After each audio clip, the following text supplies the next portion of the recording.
So, DJI release another product onto the market, but the question is, does the world need the Ronin S? The Ronin S is something we see on DJI drones all the time, in the sense that it's a very nice gimbal which does its job. This one's rather different in the sense that previous incarnations of the Ronin used to be quite big and bulky, and in fact one was so big I sold it immediately after getting it because it was just too big for its own good. However, the Ronin S is a bit different, coming in at £699 here in the UK. It is a very simple handheld gimbal that you can mount decent digital SLRs on, or even a Canon C200. It holds 3.6 kilograms, and if you're inclined to strap it to a car, can travel at 50 miles an hour before the motors start to worry. That's good if you're filming a new series of Top Gear. DJI obviously has intention of selling lots of accessories from the Ronin S. One of which is a brilliant idea, is the fact that you can buy many batteries for it. Now, that sort of is a bit of a problem, in the sense that the battery that comes with it lasts 12 hours. So unless you're doing some mammoth production or leaving the camera somewhere for remote control, you're not really going to need that many batteries. So have they shot themselves in the foot by releasing a product with a good battery that may not actually need many spares for you to use?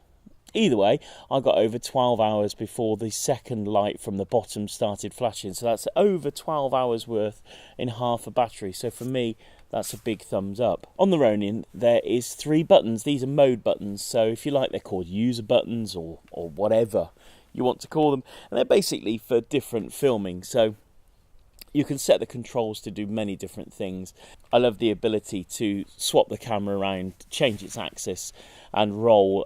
During a recent industry show where I was looking after the drone zone, I ran down the aisles of the show with the Ronin S in what I would describe as flashlight mode, and put the camera into a spin, and the results were just outstanding. They were really very, very good, and it's just these features, which are a click of a button away, is just so good to have on a handheld gimbal. The Ronin S will talk to, at the moment, just the Panasonic camera. There is no Sony integration at this time. Hopefully that will change with a firmware update. However, don't be too lost, because there is an infrared eye which will control your Sony cameras from the controls on the Ronin S, which is good. Good thumbs up.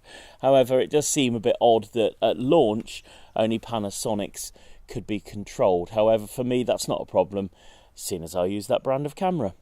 On the front of the Ronin S you have a trigger switch, and that trigger switch will hold the camera in that one position, which is great.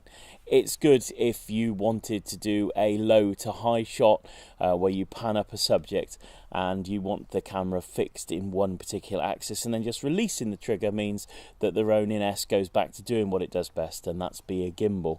All in all, great idea, really handy, and very much along the lines of, if you're a gamer, you're used to those buttons on the old gamepad, and that's exactly what it feels like when you're using the Ronin S. You just hold the trigger and lo and behold, your image is fixed.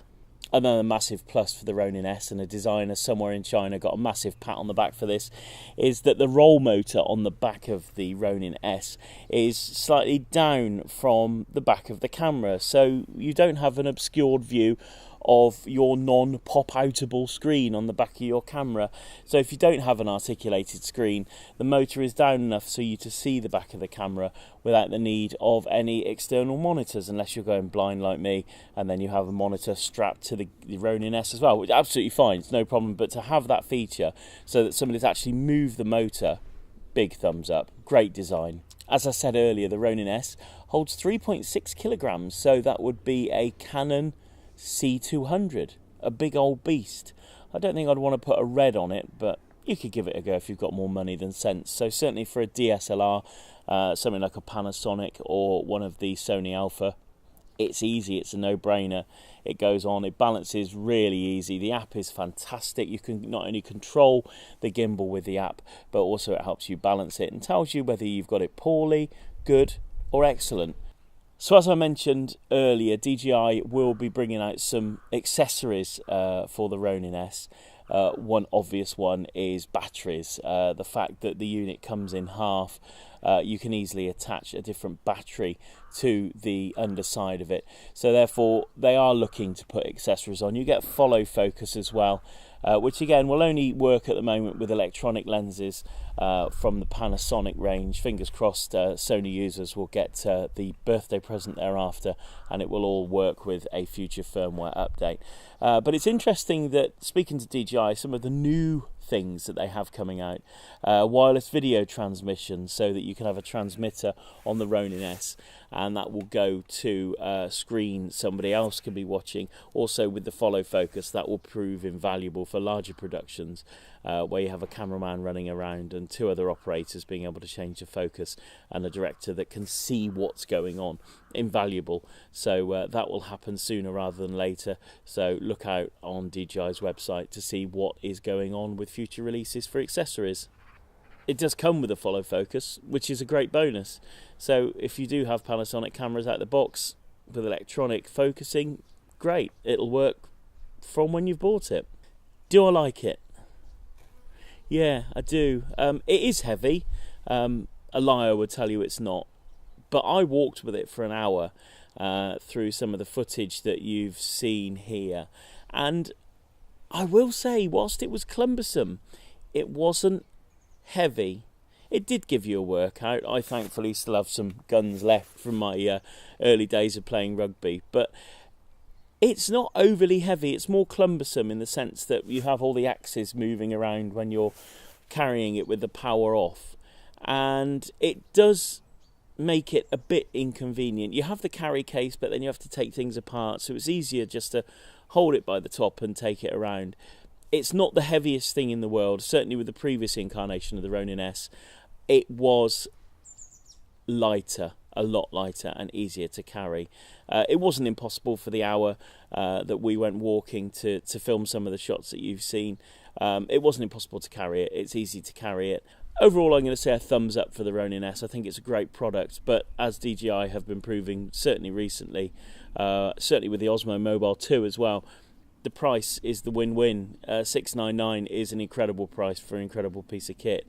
Is it something I'd use on productions? Yeah, I think I would. I think I would use it.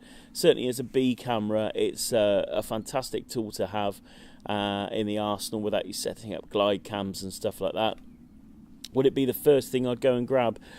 No, probably not actually. And the reason for that is the Osmo Mobile 2. That is just such a revolutionary piece of kit. If you don't realise you need a shot where you need a gimbal, it's in your bag, it's ready to go. That's the size. I'm not saying the Ronin S is big, but if it could be shrunk a little bit, I think it would be better, simply because it would be more portable. I mean, it does come in a small box. It's great. That will last a short time, but ideally it's not the most permanent box you would have. But if it can only be a bit tinier, then I think I would use it more. However, strap yourself a good Apple phone on the top of it, or a good Samsung, and the Osmo Mobile 2 is just brilliant. Just stick it in the bag, get the few shots you need, because let's face it, the Ronin S isn't going to be used for your main camera. It's going to be additional shots that you need. So therefore it is 1 or 2 shots, and it's just so much easier to have the Mobile 2 in your pocket, get it out, take those shots. And in fact, right now, what I'm recording this on is just that. So thumbs up to the Ronin S. Great product, really good price. It's worth having. It's cheap enough just to have it and use it now and again. And it will change the way you make films. So from me, go and get one.